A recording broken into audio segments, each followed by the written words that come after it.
असीम रजा से पुण्यात्माओं आप सत्संग सुनने के लिए पहुंच पाए। भक्ति मुक्ति के दाता सतगुरु भटकत प्राणी फिरंदा, उस साहिब के हुक्म बिना नहीं तरवर पात हिलंदा। परमेश्वर परम अक्षर ब्रह्म सत्य पुरुष की महिमा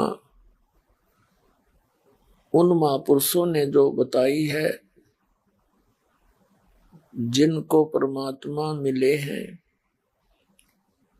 और परमात्मा की महिमा से जो परिचित हुए हैं, आंखों देखा है। उन महापुरुषों ने जो ज्ञान दिया है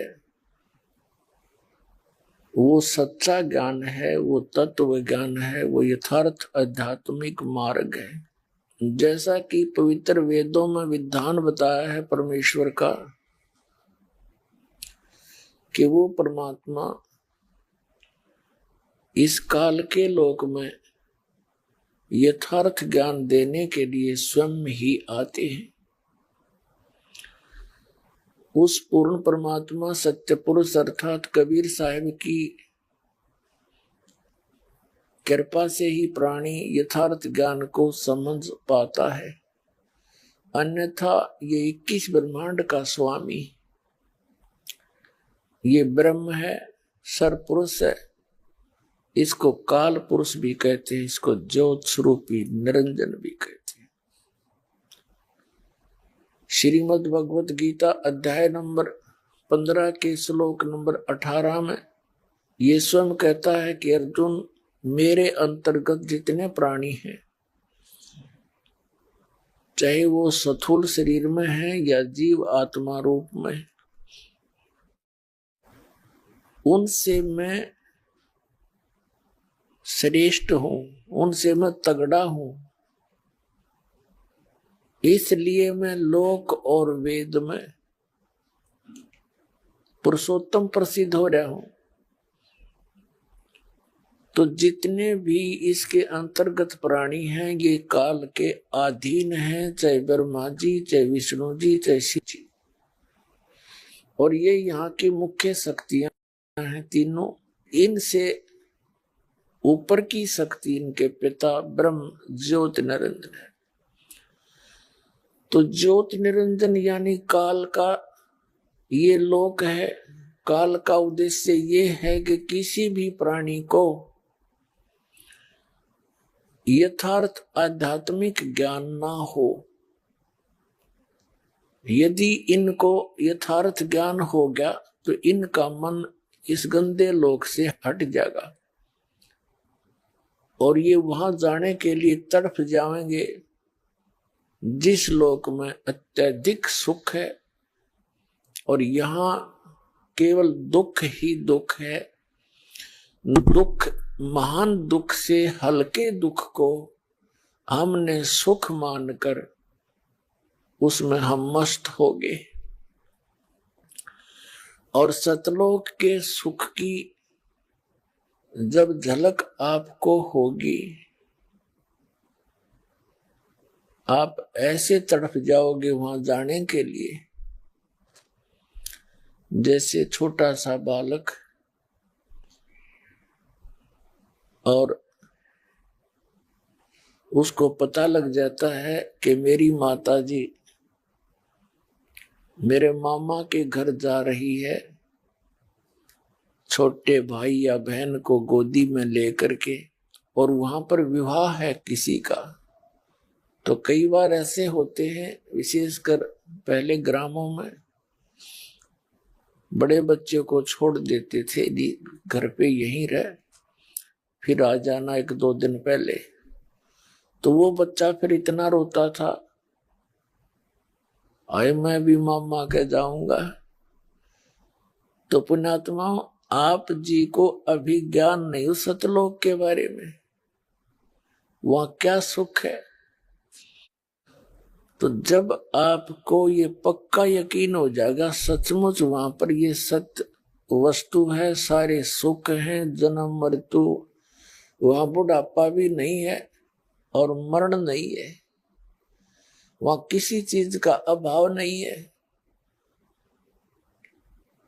बाग बगीचे सदाबहार, फल काजू किस्मत ये मेवे सदाबहार हैं, वहां पर ऐसी ही सृष्टि है। इन मूर्ख लोगों ने ज्ञान था नहीं, काल प्रेरणा से अपने आप को ये मूर्ख परम संत सिद्ध करके भोली आत्माओं को गुमराह करके उनका जीवन नाश कर दिया, अपना भी कर लिया। और बताते रहे सतलोक में कुछ नहीं है, प्रकाश ही प्रकाश है, आत्मा उसमें जाकर मिल जाती है, वही परम शांति है। अगर ऐसा भी प्रोसेस होता तो भी हम मान लेते कि तब प्रमाण तो दिखा दो किसी भी शास्त्र में, किसी संत ने जिसने सतलोक देखा हो। और फिर जिस परमात्मा के ज्ञान के आधार से सतलोक के विषय में आगे पंथ चले हैं वो परमेश्वर कबीर जी ही हैं। कबीर परमेश्वर जी के ही ज्ञान से आगे ये पंथ पनपे हैं। उससे पहले कोई सतलोक और सचखंड न जाना नहीं था। कबीर परमेश्वर जी ने, अकाल मूर्त ने आदरणीय नानक साहिब जी को सचखंड दिखाया, फिर वापस छोड़ा। उसके बाद सचखंड की जानकारी पृथ्वी पर प्रारंभ हुई। उसी को आधार मानकर ये पंथ पनप गए। राधा स्वामी पंथ, धन धन सतगुरु सच्चा सौदा, सिरसा और जगमाल वाली पंथ, ठाकुर वाला ठाकर सिंह और ये कृपाल सिंह मिशन, ये सारे उस एक का कुएं का पानी है। जगमाल सिंह उस शिवदयाल जी आगरा वाले का। तो आगरा में जो शिवदयाल जी हुए हैं उनसे ये राधा स्वामी पंथ चला मानते हैं। वो पंजाब के रहने वाले थे, गुरु ग्रंथ साहिब का पाठ करा करते, पढ़ा भी करते वाणी। उसमें से सतलोक सचखंड तक सुन लिया, आगे कख पता नहीं था। अज्ञान विधान बना के और करोड़ों व्यक्तियों को गुमराह करके आप भूत बन के बुक्की में बोल रहा अपनी शिष्या में, अपना नाश जीवन नाश किया, करोड़ों व्यक्तियों को डुबो दिया, कई कई पीढ़ी नाश कर दी उनकी। और वहां बताते हैं सतलोक में कुछ नहीं है। उन महापुरुषों ने जिन्होंने परमात्मा को देखा, सतलोक गए, वापस छोड़ा मालिक ने। उन महापुरुषों ने जो ज्ञान दिया वो सच्चा ज्ञान है, उसको आधार मानना हमारे लिए हितकर है। इस अज्ञान से हटकर इस सच्चाई को ग्रहण करना चाहिए। उन महापुरुषों ने क्या बताया, कौन कौन है वो महापुरुष जिनको परमात्मा मिले, सचखंड लेकर गए फिर वापस छोड़ा।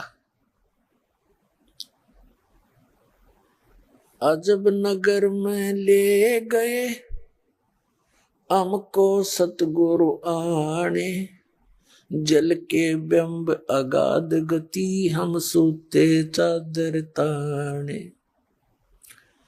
आदरणीय गरीबदास साहिब जी, गांव छुटाने, जिला झज्जर, हरियाणा प्रांत वाले उस महापुरुष को स्वयं परमेश्वर सचखंड से आकर एक जिंदा महात्मा के रूप में छुडानी गांव के खेतों में मिले, जंगल में। वहां से उस पुण्यात्मा 10 वर्ष के बालक गरीबदास जी 10 वर्ष के शरीर में थे, उनको लेकर सचखंड गए, सारे ब्रह्मांडों को दिखाया अपनी उनकी दिव्य दृष्टि से, और श्री ब्रह्मा, श्री विष्णु, श्री शिव जी की सतीति से परिचित कराया, उनसे वार्ता करवाई। उन्होंने स्वयं स्वीकार किया कि हमारा जन्म और मृत्यु होता है, हम अजर अमर नहीं है। धर्मराज के दरबार में जहाँ का न्यायाधीश है वहां लेकर गए उस पवित्र आत्मा को। वहां जो वार्ता हुई वो गरीबदास साहिब जी ने अपनी अमृतवाणी में लिखवा रखी है। सचखंड में जो देखा, परमात्मा कबीर जी को जिस रूप में देखा, फिर आकर के उसका ज्ञान बताया। अनंत कोटि ब्रह्मांड का एक रति नहीं भारे, सतगुरु पुरुष कबीर हैं ये कुल के सिरजनहारे। इसी प्रकार आदरणीय धर्मदास साहिब जी को परमात्मा सचखंड लेकर गए थे। उस सुख सागर में लेकर गए थे। फिर उनको 3 दिन के बाद वापस छोड़ दिया था शरीर में। उन महापुरुष ने भी परमात्मा की आंखों देखा ज्ञान सतलोक और सचखंड का। यहां पृथ्वी पर आकर बताया। आदरणीय मलुकदास साहिब जी को परमात्मा सचखंड लेकर गए। ऐसे ही 3 दिन तक वो अचेत रहे। तीसरे दिन वो होश में आए। आकर के बताया कि पूर्ण परमात्मा है कबीर साहब, ये काशी वाला धानक, ये परम अक्षर ब्रह्म है, ये सारी सृष्टि का रचना। आदरणीय दादू साहब जी को लेकर गए सतलोक में। ऐसे 3 दिन और 3 रात तक वो अचेत पड़े रहे। बॉडी उनका नीचे रहा। सतलोक में आत्मा लेकर गए भगवान एक जिंदा महात्मा के रूप में आए थे। दादू साहब जी को फिर तीसरे दिन वापस छोड़ा। उठ करके उन्होंने जो परमात्मा की महिमा का गुणगान किया। जिन मुझको निज नाम दिया सोई सतगुर हमार, दादू दूसरा कोई नहीं कबीर सिरजनहार। आदरणीय गीसादास साहिब जी को सतलोक लेकर गए। ऐसे ही 3 दिन के बाद वो वापस छोड़े, तब तक उनका शरीर अचेत रहा। उन्होंने भी अपने ग्रंथ में अपनी वाणी में लिखा है कि कबीर करता आप है। कबीर साहब जो हैं ये स्वयं ही मालिक है, जग के तारणहार। गीसा साहब जी कहते हैं कि ये सारी सृष्टि के पार करने वाले, सबका सर्जनहार यही है। तो इस प्रकार हमने पहले तो जिनको भगवान मिले ये आंखों देखे चश्मदीद गवाह हो गए, आई विटनेस बोलते हैं जिसको। दूसरे फिर हमारे सदग्रंथ पवित्र वेद जिनको हम सिरोधार्य मानते रहे हैं, इनमें जो लिखा है वो वही लिखा है जो उन महापुरुषों ने आंखों देखा बताया। तो इससे अपने आप सिद्ध हो जाएगा कौन है वो भगवान, कौन है परमात्मा। और ये सारा कुछ सत्संग सप्रियतन, ये प्रमाण प्रोजेक्टर के माध्यम से, सीडी बनाए हैं इनके माध्यम से, ये बताने और दिखाने का उद्देश्य यही है कि आप जी को ये दृढ़ विश्वास हो जाए कि कबीर इज गॉड। और कौन कबीर? वो धानक कबीर, जुलाहा कबीर जो काशी में आए थे। तो फिर आप ये तो निश्चिंत हो गए कि कबीर परमात्मा है। अब दूसरा फिर अध्यात्म यानी समाधान क्या है उसका? हमने सतलोक जाना है और जो सुख हम खोजते हैं, जिसकी इच्छा करते हैं, वो सतलोक में ही मिल जाएगा। जैसे हमें पहले ज्ञान नहीं था, हम स्वर्ग तक की इच्छा करते थे और स्वर्ग में हम घना सुख मान्या करते थे, तो वो स्वर्ग में जाने से ही मिलता है, ये भी हमें मालूम था। अब सतलोक के सुख के तुलना में यहाँ के स्वर्गों का सुख ऐसा शब्द हो जैसे सूर्य उदय होने के बाद सूर्य उदय होने के बाद सितारे अपने आप ओझल हो जाते हैं। तो सतलोक के सुख की तुलना में यहाँ के जितने भी सुख हैं ये यूजलेस है, व्यर्थ है। तो ये ज्ञान आपको होगा। फिर समाधान क्या है? जैसे हमें बताया गया, हम जैसे अज्ञान के आधार से ये सोचा करते थे भगवान के दर्शन हो जा, बेड़ा पार हो गया। देखो, भगवान के दर्शन हो जाए तो बहुत अच्छी बात है, बहुत ही पुण्यकर्मी प्राणी को दर्शन होते हैं भगवान के। अब परमात्मा के दर्शन हो गए और परमात्मा ने जो हमें ज्ञान दिया उसका आदेश का पालन करा नहीं, तो क्या यूज होया उस दर्शन का? जैसे पार्वती जी भगवान शिव की पत्नी थी और वो तो सब तगड़े दर्शन करा करती शिव जी के, और वो जन्मती मरती रही, भगवान के दर्शन भी करती रही। और जब भगवान शिव जी ने उनकी सच्ची लगन देखकर वो मंत्र दिया जिससे उसको कुछ अमरत्व प्राप्त हुआ। कितना अमरत्व हुआ? जब तक भगवान शिव नहीं मरेंगे तब तक पार्वती की मृत्यु नहीं होगी। वो भी उस मंत्र के जापते हुई, भगवान शिव के दर्शन ते नहीं हुई। 107 बार या पार्वती मर चुकी थी और भगवान शिव जी के हृदय में पार्वती जी के प्रति विशेष लगाव और प्रेम था। अब जैसे किसी की पत्नी मर जाती है और युवा अवस्था, भगवान शिव की तो युवा अवस्था, और वो भी मर गई। युवा अवस्था में समय पूरा होते ही उसकी आयु फिक्स थी, तो विशेष कसक में रोया करते थे। लेकिन उस मंत्र के बिना वो सुख प्राप्त हुआ नहीं, अमर नहीं हुई, उसका बेड़ा पार नहीं हुआ जितना उससे हो सकता था। एक दिन नारद जी ने बताया कि माता, भगवान शिव के पास एक ऐसा मंत्र है जिससे आपका जन्म मरण तब तक समाप्त हो सकता है जब तक भगवान शिव रहेंगे। अब उन्हें तो इतना ज्ञान था कि तुम्हारी जन्म मृत्यु समाप्त हो सकती है।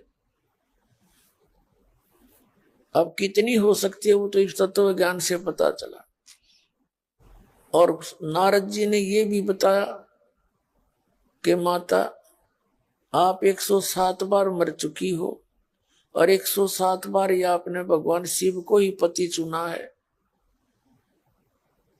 आप जन्म और मृत्यु के कष्ट को उठा रही हो, गर्भ के वास के कष्ट को झेल रहे हो, और जो ये सिर के खप्पर टांग रखे हैं, भगवान शिव ने क्या कर रखा था? पार्वती मरी, उसका सिर का कंकाल निकाल लिया, ऊपर का खप्पर सा,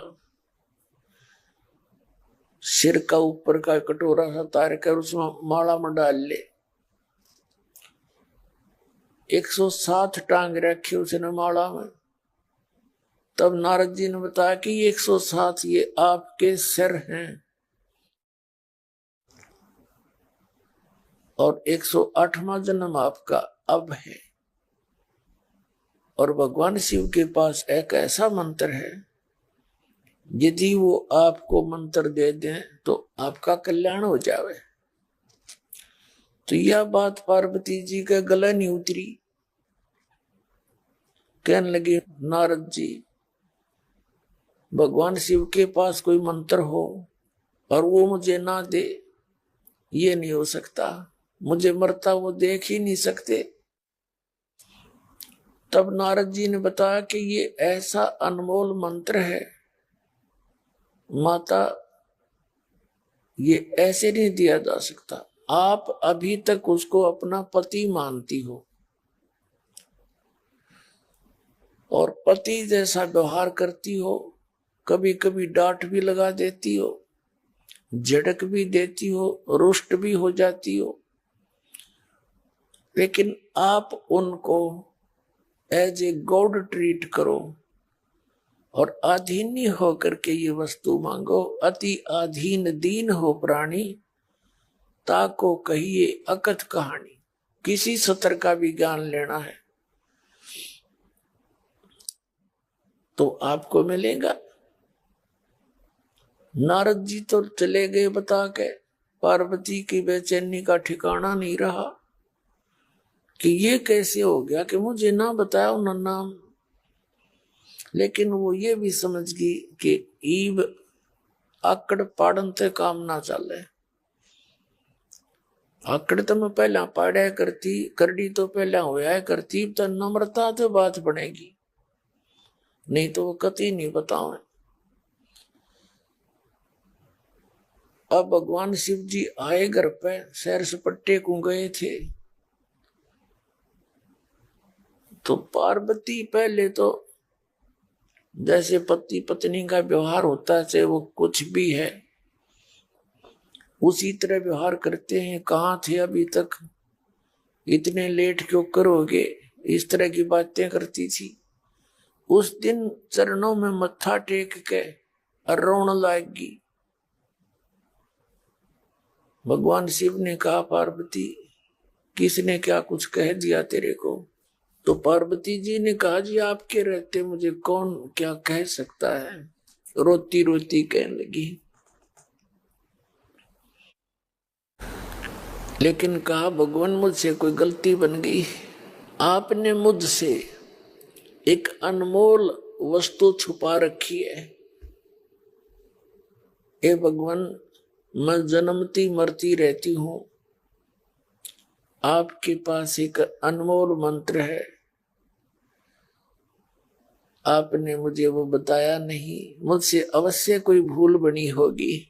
तब भगवान शिव जी देखा उसके मुंह का नाका दिया, कौन सा स्टेशन पकड़ेगी या सीधे मुंह तो बात करे नहीं करती। इतना दिन तो मैंने आज तक इसके जीवन में नहीं देखा। वो ठीक है, व्यवहार अच्छा था।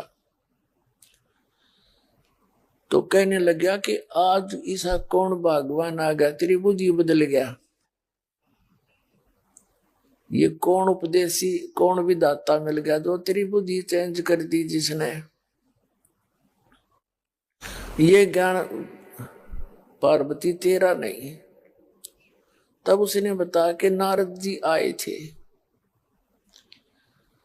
और वो बता रहे थे कि ये सारे जितने कंकाल टांग रखे आपने माला बना के मेरे सिर हैं। शंकर भगवान बोला, सारी साची बात है, सत्य है नो की नो। तो पार्वती ने कहा, भगवान जब मैं मरती थी क्या आपको मेरी याद नहीं सताती थी? भगवान शिव ने कहा कि पार्वती, जो याद तेरी मुझे सताती थी वो तो मेरा जी जाने कितना दुखी होता था। फिर उसने कहा, यहां तक बताया कि एक बार तू राजा दक्ष के घर पे हवन कुंड में जल कर मर गई थी, उनके कुवचन बोलन ते तेरे कंकाल ने उठा के मैं 10,000 वर्ष तक पार्वती पार्वती करता भटकता रहा। फिर तो एक सुदर्शन चक्कर आया, उसने तेरे उन अस्थियों के टुकड़े टुकड़े किए, तब मेरा मोह भंग हुआ। मैं तुझे इतना, तेरे मरने पर मैं इतना दुखी हुआ करता।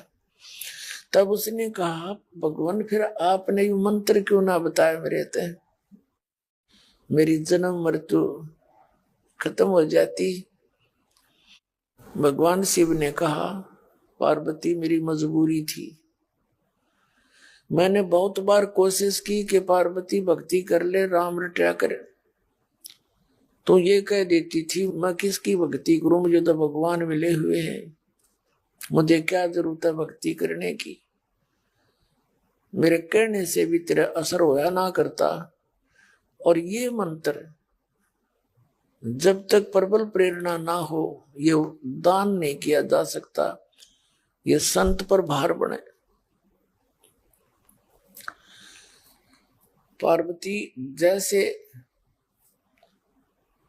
सीप होता है जानवर सा, शंखला सा, जैसे ये गोग्या टाइप होया करें, जोड़ जाड़ हम तालाबों में देखे होंगे, शंख जैसे आकार के, ऐसी एक सीप होती है जीव।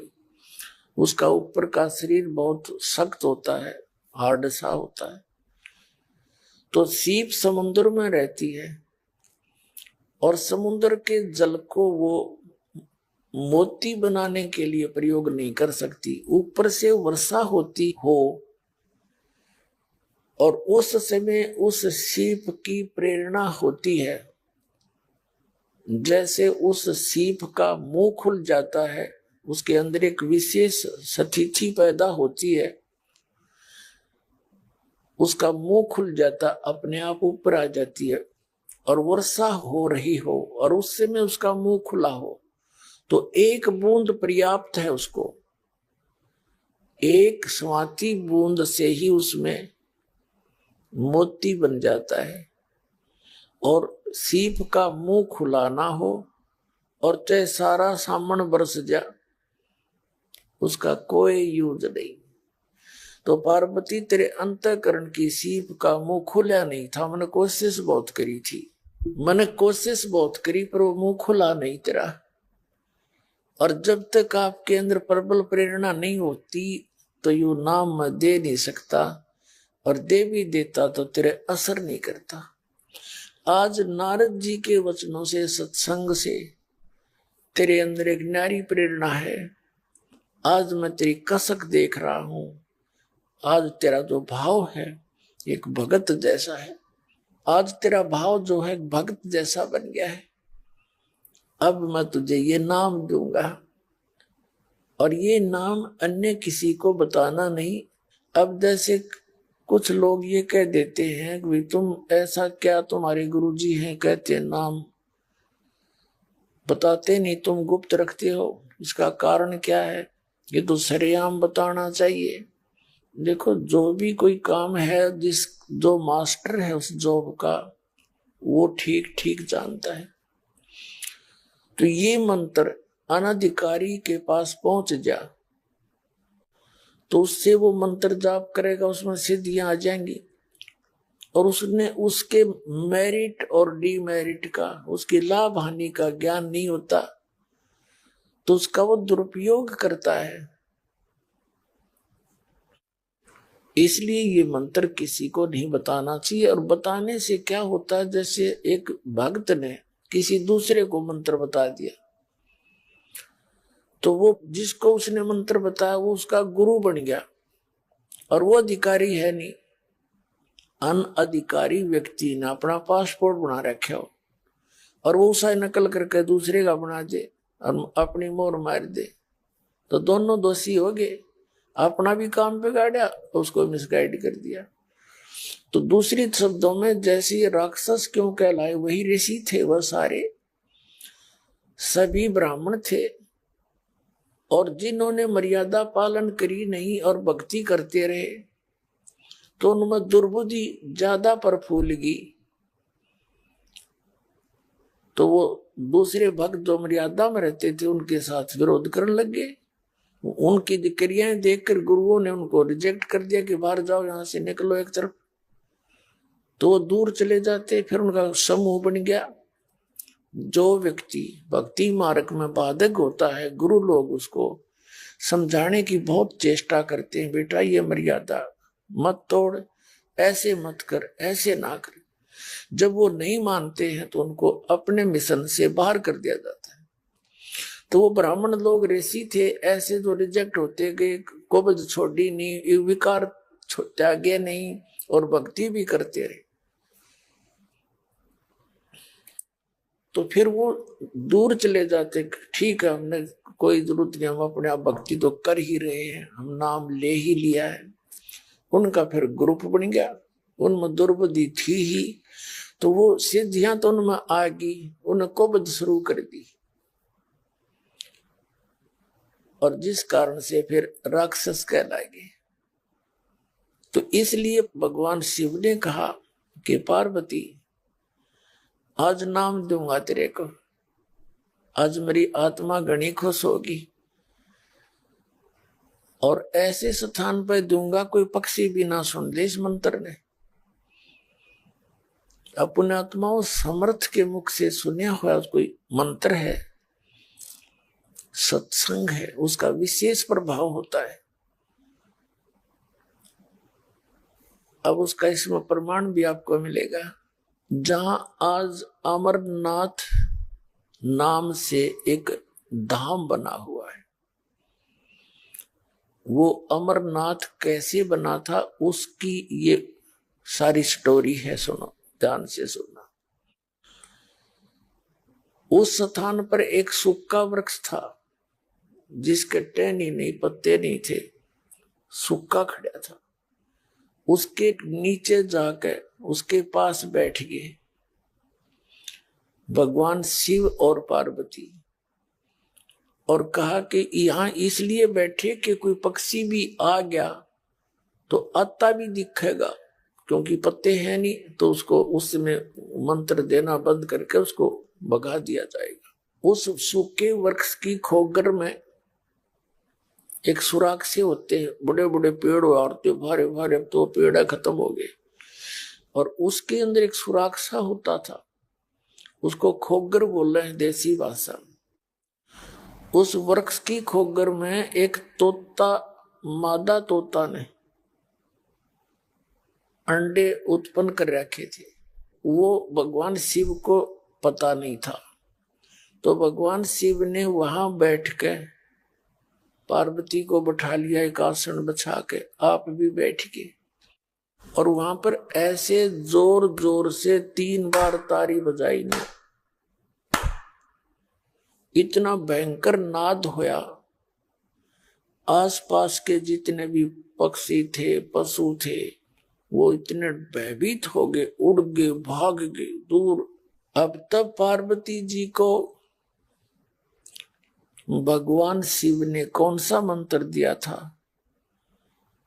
जो दास आपको प्रथम मंत्र देता है, ये 5 नाम का, ये बीच बीच के 5 नाम दिए थे। आपको तो कंप्लीट कोर्स दिया गया, क्योंकि इनको कंप्लीट ज्ञान नहीं था। ये 5 नाम का जो चक्कर है ये बहुत पुराना है, लेकिन ये 5 नाम कौन से थे ये बताए नहीं जाते, जिस कारण से अन्य लोगों ने अटकल लगाकर अन्य नाम शुरू कर दिए। ओंकार, निरंकार, ज्योत स्वरूपी, ज्योत निरंजन, सतनाम और फलाना नाम, ये वो मंत्र नहीं है। और इन 5 नामों से मोक्ष नहीं है, पूर्ण मोक्ष नहीं है, ये सहयोगी है उस मोक्ष के। जैसे प्राइमरी कक्षा है, 5वीं कक्षा पढ़ ली, ये कंप्लीट पढ़ाई नहीं हुई, ये प्रथम स्टेज है उसकी। तो ये समझो जैसी फर्स्ट एड होती है, तो भगवान शिव ने पार्वती जी को मंत्र सुनाने शुरू किए। अब दोनों पुण्यात्मा थे, युगों युगों की भक्ति युक्त थे, अंतःकरण निर्मल था, सोच अच्छी थी। भगवान शिव बताने लगे कि मूल कमल में गणेश जी है। हमारे शरीर में जो बैकबोन है, रीढ़ की हड्डी, ये यहां से प्रारंभ होती है और नीचे गुदा के पास तक चली जाता है, डंडा सा। इसके अंदर की साइड में जहां ये समाप्त होती है, उससे 2 उंगल ऊपर गणेश जी का मूल कमल बोले हैं इसको, मूल चक्र। बताया कि वहां पर मूल कमल है, उसमें गणेश जी का चैनल है। इसको चैनल समझो, ये शरीर टीवी है और इसके अंदर ये कमल, ये चैनल है। जैसे कोई कार्यक्रम हो कहीं रहा है, रिले कहीं से हो रहा है, देख हम टीवी पर रहे हैं, जोन सा चैनल ऑन कर लिया उसी पर देख लेते हैं। तो ये चैनल समझो हमारे शरीर में बने हुए कमल चक्र। लेकिन ये जो चक्र हैं, जो ये टीवी चैनल है, ये तो भौतिक है।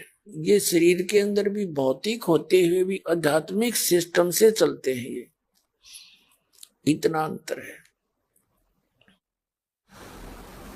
तो उसका बताया कि इसका किलियम नाम है। उसके बाद बताया कि इसके ऊपर 2 उंगल ऊपर एक स्वादिष्ठान चक्र है, जिसको संतों ने स्वाद चक्र कहा है। और इसके अंदर सावित्री और ब्रह्मा जी का ये चैनल है, यानी उनके लोक में जो कुछ भी हो रहा है उसका कनेक्शन इस चैनल से है, इस कमल से है। और इसका ओम मंत्र है। फिर बता के उससे ऊपर नाभि, सुंडी जिसको बोले, नाभि के पीछे रीढ़ की हड्डी के ही चिपका हुआ एक कमल है, जिसको नाभि कमल चक्र बोलते हैं। मूल कमल है, उसमें गणेश जी से संबंध है और उसकी 4 पंखड़ियां हैं। सावित्री ब्रह्मा वाला दूसरा चक्र है, नीचे से उसकी 6 पंखुड़ियां जैसी, पत्तियों जैसी आकार की अंतड़ियां हैं, बहुत जैसे निशान से। फिर नाभि कमल है, इसकी 8 पंखुड़ियां हैं। लक्ष्मी और भगवान विष्णु का ये कमल है, उनके लोक से इसका कनेक्शन है, जहां भगवान विष्णु अपने विष्णु लोक में रहते हैं। उसके बाद हृदय कमल है, ये दोनों सतन है, इनके ठीक मध्य में, यहाँ पर और बैक साइड में, इसके बैक में और रीढ़ की हड्डी के अंदर की तरफ, ये इसको हृदय कमल कहते हैं। इसमें शिव और पार्वती का वास है, ये शिव का लोक है। और इसका मंत्र सोहम मंत्र है। इसकी 12 पंखड़ियां हैं, पत्तियां हैं कमल जैसी, ऐसे निशान से बने हुए पूरे इस रीढ़ की हड्डी के अंदर की तरफ, मांस के ऊपर ऐसे चिपके हुए निशान से नजर आते हैं। उसके बाद कंठ कमल है। इस कंठ कमल में श्री देवी के उस लोक का कनेक्शन है, ये उस देवी का कमल है। इसकी 16 पंखड़ियां हैं, इसका श्रीयम नाम है। इसकी विधि क्या है वो दास बताएगा, कैसे सिमरन करना, ये तो आपको क्लियर किया है कि ये मंत्र है, वो 5 मंत्र है। तो ये 500 नाम जब बताने लगे, शिवजी भगवान बता रहे थे, जब कंठ कमल तक बता दिया, उसके बाद बता के इससे आगे सहस्रार कमल है, त्रिकुटी कमल है एक। उसके बाद फिर सहस्रार कमल है 1000 पंखड़ी का। त्रिकुटी कमल पर जो है वो केवल 2 पंखड़ी का कमल है। और एक सहस्रार कमल है जिसमें ये काल ज्योति निरंजन का कमल है। और त्रिकुटी कमल ये एक ऐसा स्थान है, जैसे प्रत्येक देश में प्रत्येक देश का एक राजदूत भवन होता है, और त्रिकुटी से ही सब प्राणियों को फिर आगे जहां जाना है वहां से उनका आगे जाने का रास्ता फिर वहां से शुरुआत होती है, जिसने जहां की साधना कर रखी होती है। अब कंठ कमल तक जब बताया गया, पार्वती वो कहती चली गई उसका, क्योंकि वो तो पुण्यात्माएं थी, जल्दी ही उसका ध्यान उन कमलों कर, क्योंकि दिव्य दृष्टि जब खुलती है तभी इनके दर्शन होने शुरू हो जाते हैं। कौन सा कमल कहाँ है, जो बताएगा सही है, मंत्र जाप करती रहे। फिर अगला किया, फिर अगला किया, तो फिर कंठ कमल से आगे जब त्रिकुटी की तरफ चली तो पार्वती बोलना बंद कर गई, यस करना बंद कर गई। पहले तो हाँ हाँ हाँ सही बता रहे हो आप, ऐसा ही है, वो तो चुप होगी। और जो जैसे भगवान शिव ने जब ऐसे ताली बजाई थी, 3 ताली बजाई थी, आवाज करी थी,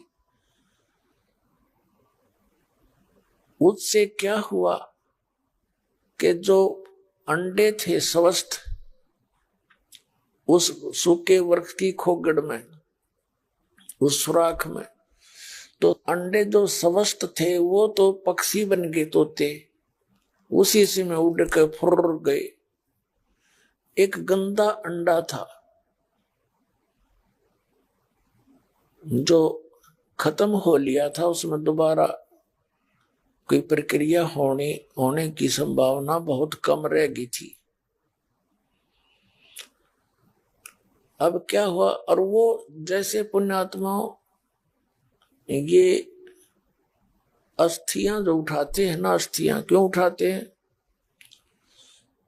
इन अज्ञानियों को ज्ञान तो था नहीं, अपने डले डुआन तो मतलब था। अब जैसे हम इस बॉडी में रहते हैं, शरीर में, तो इससे इस जीव का एक विशेष लगाव होता है। जैसे हम किसी किराए पर मकान पर रहते हैं ना, और उसको कोई खाली करा लेता है, कई दिन याद आओ वो कमरे, करना तो पड़ता है, मजबूरी है। तो और ये तो हम अपना मान रहे इसको।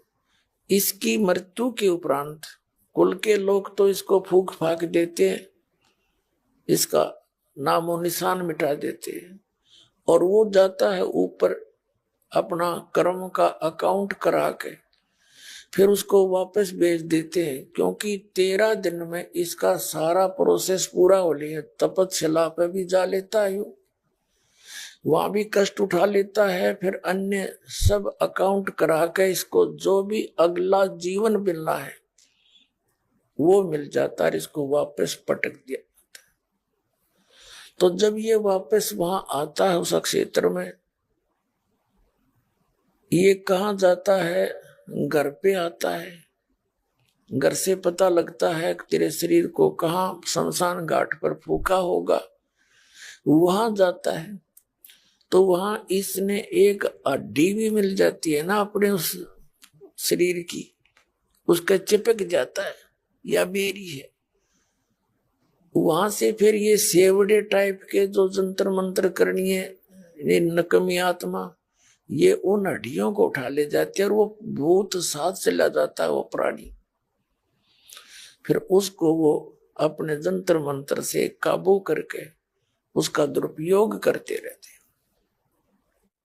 तो अस्थियां उठाने का ये सिस्टम इन नकलियों ने शुरू करवाया, नकली गुरुओं ने, क्योंकि पहले तो साधना गलत करवाई, जिससे भूत तो बनना ही था, उन्हें भी पता था कि भूत बने का होगा। और फिर उनने तो समाधान कराओ, फलाने मेरा बाबू बोल रहा था, पिताजी बोल रहे हैं, फिर वो जंतर मंत्र करें जाओ, ये बोले जाओ पिताजी, तो हो लिया काम उसका खराब सारा। तो इसलिए इन्होंने एक विकल्प खोजा कि इन सभी अस्थियों को उठाकर ऐसे गहरे जल में डालो, बह जाओ, पता ही ना लगे कित गैर कित नहीं। और ये भूत यहां से भाग जा उस अपनी अस्थियों की तलाश में। तो वो देखते जाते हैं कहां कहां गए, उनको पता लग जाता है एक दूसरे भूत तक, तेरी हड्डी वहां ले गए, तो वहां तक जाता है ये जहां तक वो अस्थियां गई हैं।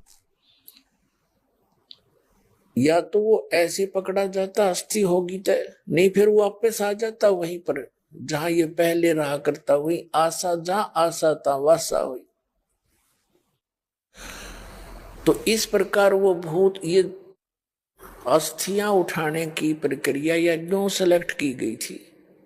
लेकिन जब हम ऐसी भक्ति देंगे, अब वो अस्थि डालने क्या मुक्ति होगी उसकी? और के वो घर छोड़ कर चला गया, सबके घर बैठे हैं भूत उनके परिवार के।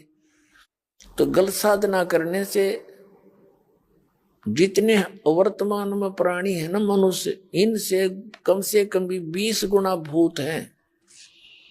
प्रेत प्राणी सबके घर के वो सदस्य ने धक्के खाते फिर रहे, और सारे तंत्र मंत्र करा लिए, श्राद्ध भी कटवा लिए, फलाना भी कर दिया। अपने आत्मा जिस घर में या भक्ति प्रवेश हो जाएगी परमात्मा की, आपके वो पूर्वज भी वहीं पर हैं, वो धक्के खा रहे हैं बेचारे, लेकिन इस भक्ति के मंत्र के मिलने से वो आपको कोई हानि नहीं कर सकते किसी प्रकार की, और उनका उद्धार शुरू हो जाएगा क्योंकि वो प्राणी है। अब इस मंत्र का जिस घर में जाप होगा और ये आरती नित्य रामायणी डेली होगी तो उन प्रेतों पर भी असर होगा, वो भी जीव है और उनका भी कल्याण होगा। अब कैसे होगा, अब इस स्टोरी से क्लियर हो जाएगा परमात्मा की इस कथा से। अब वो एक आत्मा का, जैसे कई आप देखते हो गर्भपात से मरण होता है, जैसे आपने श्री महावीर जैन जी का इतिहास दास ने बहुत बार दिखाया, उसमें उसके कई लाख बार तो गर्भपात से मरण हुआ, यानी जीव था उसका संस्कार ऐसा था कि गर्भपात, इतना ही मनुष्य जीवन था उसका, कुछ महीने 2 महीने 6 महीने का, वो गर्भपात होकर मर गया और नेक्स्ट जूनी उसने प्राप्त करी। तो इसी प्रकार एक आत्मा का उस गंदे अंडे में इतना ही संस्कार था, उसने वो जन्म उसमें प्रवेश होना था और उसका खत्म होना था। ये समझ लो गर्भपात था उसका, वो खत्म हो जाता वो जीव। अब अंडा जब गंदा हो गया था और वो आत्मा के निमित्त था, उसकी बॉडी थी वह, तो वो आत्मा उसके चिपकी बैठी रही, उसका चिपकी बैठी रही, मेरा है मेरा है। अब जब भगवान शिव जी ये मंत्र सुना रहा था, वो अंडा स्वस्थ हो गया और वो तोता बन गया, फूट भी गया, बच्चा भी बन गया।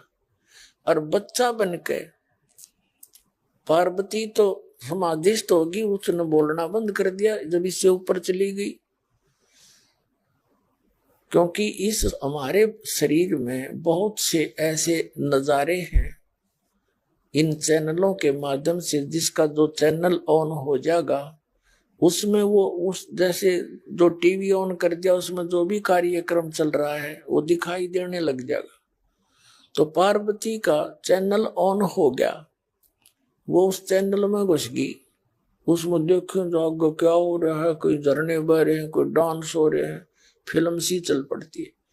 तो नीचे की सुनना बंद हो गया, उसने, उसकी आत्मा आगे को चली गई और वो तोते का बच्चा बनके गंदे अंडे से निकलकर लगा करने हो।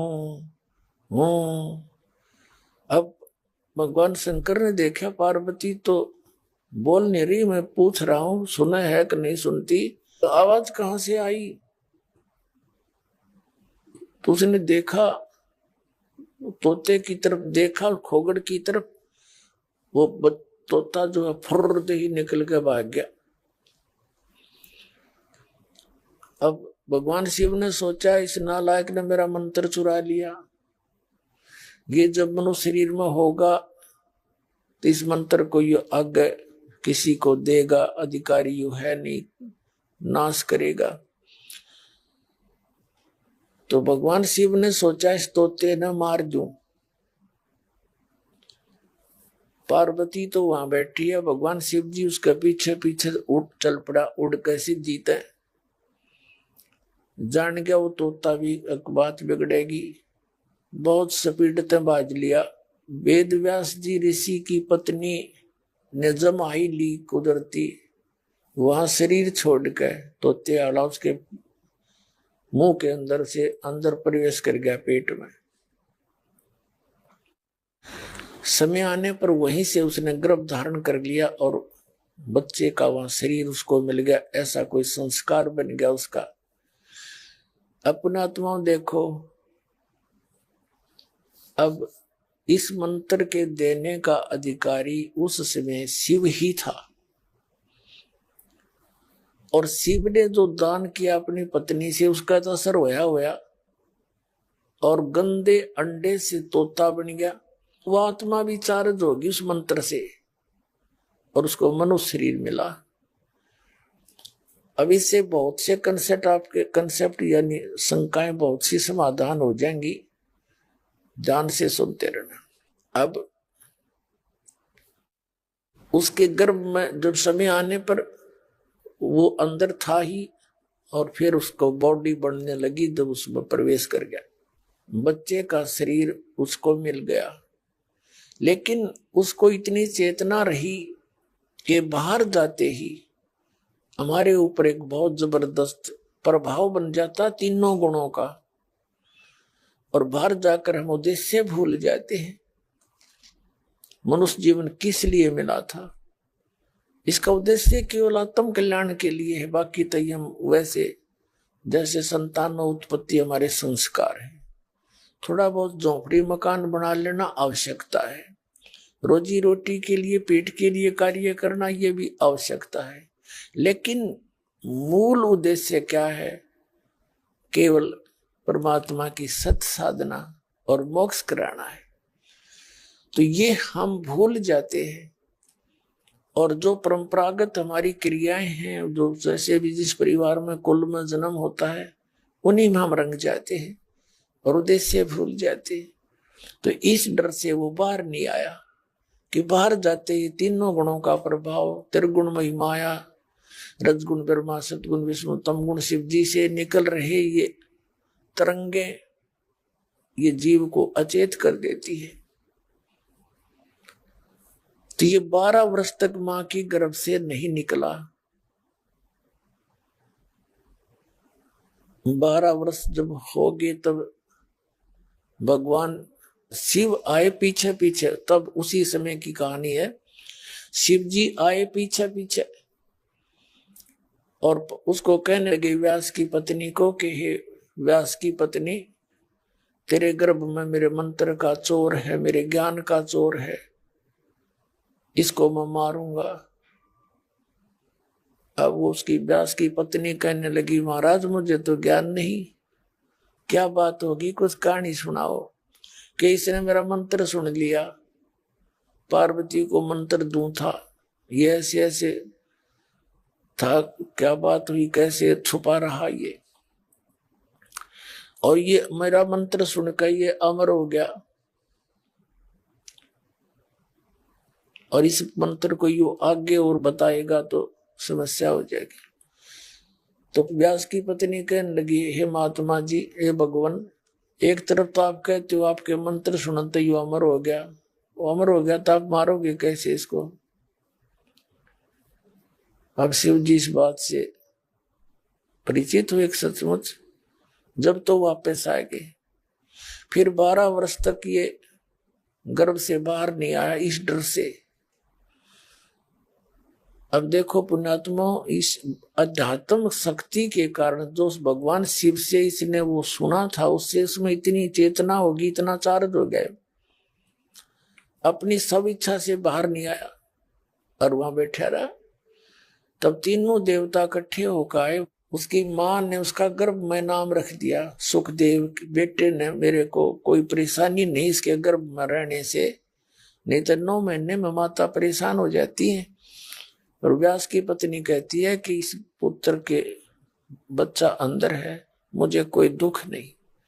उसका सुखदेव, एक तो सुखदेव, इसके 2 नाम रखे गए, एक सुखदेव, सुख माने तोता और सुखदेव माने सुख देने वाला। तो मां तो क्या करती सुखदेव, वैसे ऋषियों ने नाम धर लिया इसका सुखदेव, क्योंकि तोते से इसकी शरीर से इसका फिर आगे चला था जीवन।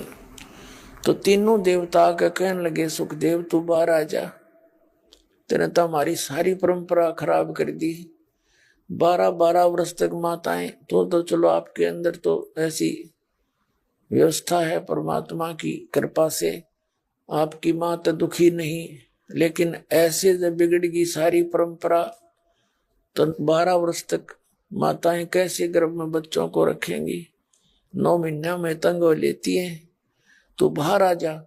तब इसने कहा कि मैं बाहर नहीं आ सकता भगवान, क्योंकि बाहर आते ही आपकी यह त्रिगुणमयी माया जीव को ऐसा भ्रमित कर देती है, इसको पता नहीं रहता मेरा उद्देश्य क्या था। नए सिरे से पढ़ाया जाता, यू तेरा चाचा, यह तेरी चाची, यू तेरा माँ, यू तेरी बुआ, यू पापा, यू दादा और दादी, और क्या उद्देश्य है वो भूल चुका होता है।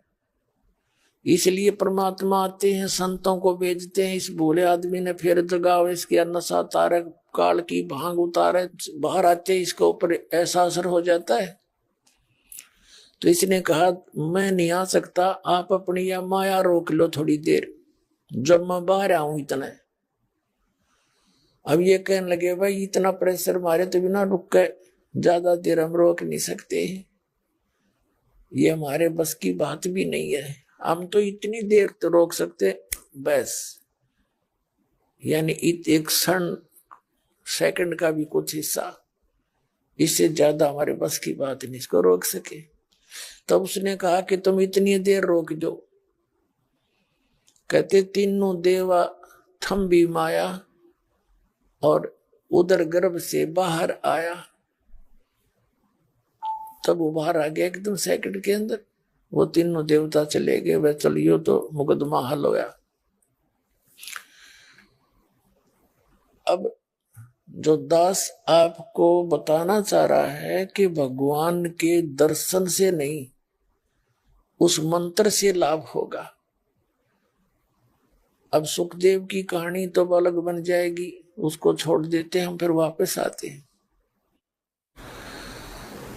उधर से पार्वती जी फिर वापस आई, जब ऊपर सारे सिनेमे सिनामे देख लिए उसने, तब उसकी समाधि टूटी, वापस आई तो फिर वो मंत्र जाप करने लगी।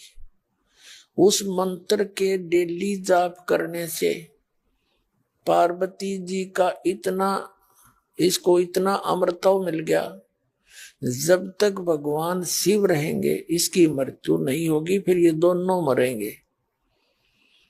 और ये प्राणी कहीं किसी अन्य योनि में चले जाएंगे।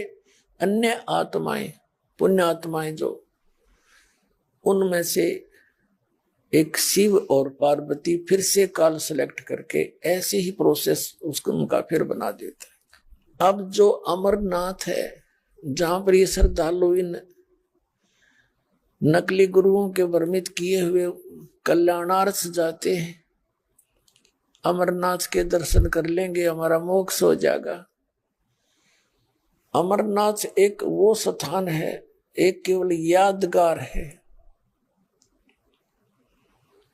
ये यादगार इसलिए है कि कोई ये ना कहे कि पुराणों में लिखी हुई घटनाएं गलत हैं, उनके आज तक वो चिन्ह है, बस इतना सा काम है उसका।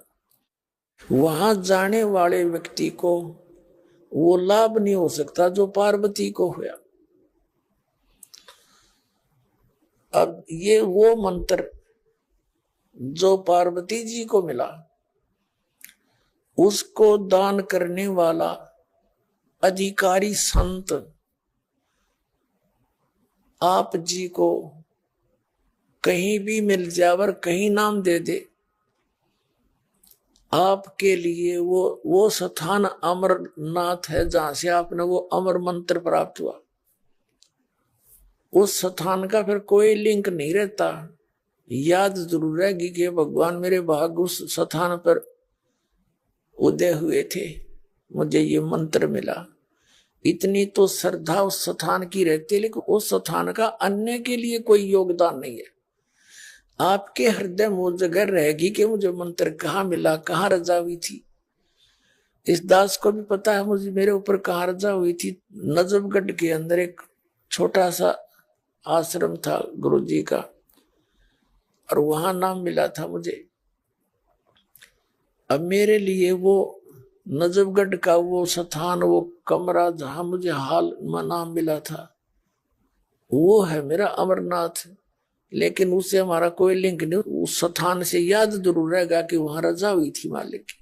अब वहां मैंने झांक के भी ना देखा गुरु जी के जाने के बाद। तो अब मंत्र है जो जो न दे रखा था, उस मंत्र से लाभ होगा। और ये भ्रमित करे हुए भोली आत्मा वहां जाते हैं, इसे बूढ़े कठिन रास्तों से गुजरते हुए, क्योंकि आत्मा को परमात्मा की चाह है या उसके बिना रह नहीं सकती। जब से उससे बिछड़ी है उसी दिन से उसकी आवश्यकता इसको महसूस होगी। और यहाँ वो है नहीं, वो सुख नहीं जिसकी ये खोज कर रही है।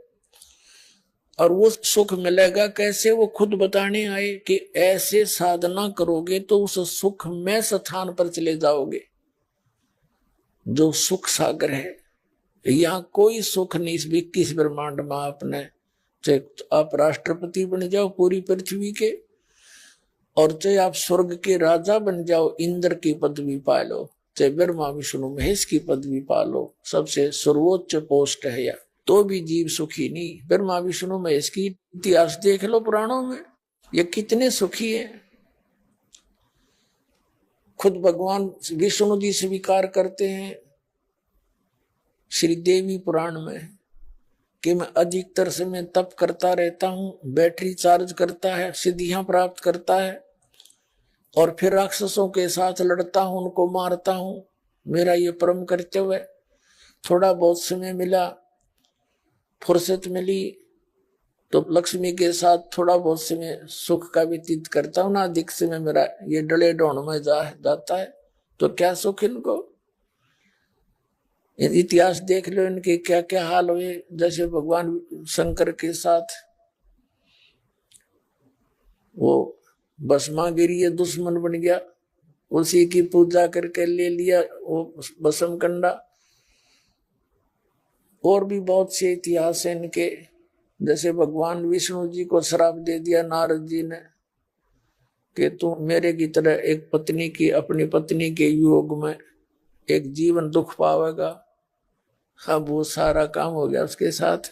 अब क्या हुआ, श्री रामचंद्र रूप में जन्म हुआ विष्णु जी का, और सारा जीवन डले डोके गया। पत्नी कहीं, आप कहीं, सारा जीवन मिलन नहीं हुआ। एक ब्याह होते ही वनवास हुआ, वनवास से अपहरण हो गया। 10-12 वर्ष उसके रावण की कैद में रही। फिर वहां से लाए छुटवा के तो आप पे निकाल दी, जंगल में टाइम पास करा। उस बेचारी गर्भवती वैसे थी, तो क्या सुख है इनको। फिर श्री कृष्ण रूप में जन्मे, उनका जीवन देख लो। मामा दुश्मन जरासिंह लठ लेकर आ गया, कभी शिशुपाल मारना आवे, हाहाकार मची रही। आखिर में इस स्थान छोड़कर, मथुरा को छोड़कर भगवान द्वारका जाना पड़ा कि मूर्खा गेला किस किस के माथा मारूं। और ये हमने कहे तो मथुरा में जाओ, वृंदावन में धक्के खाओ, मोक्ष हो जाएगा। भगवान तो उसको छोड़कर चले गए थे द्वारका में, वहां तो रहे बहुत कम थे। अब द्वारका का नामो निशान मिटवा दिया। परमात्मा ने दया करी ना, ये वहां भी धक्के खाओ परमात्मा की आत्माओं को, वहां कुछ अस्तित्व नहीं छोड़ा। और फिर भी एक आधा है वहां माथा टेकने। तो पुण्यात्माओं, ये मंदिर तो बाद में बनाए, भगवान कृष्ण की अस्थि इकट्ठी करके उसको ऊपर बना रखा है द्वारका का मंदिर। आप पुण्यात्माओं, इस अध्यात्म ज्ञान से हमारा अंधेरा हटेगा अज्ञान का। अब हम अपने उस रास्ते पर चलेंगे। कबीर साहब कहते हैं, पीछे लग गया जाऊं था मैं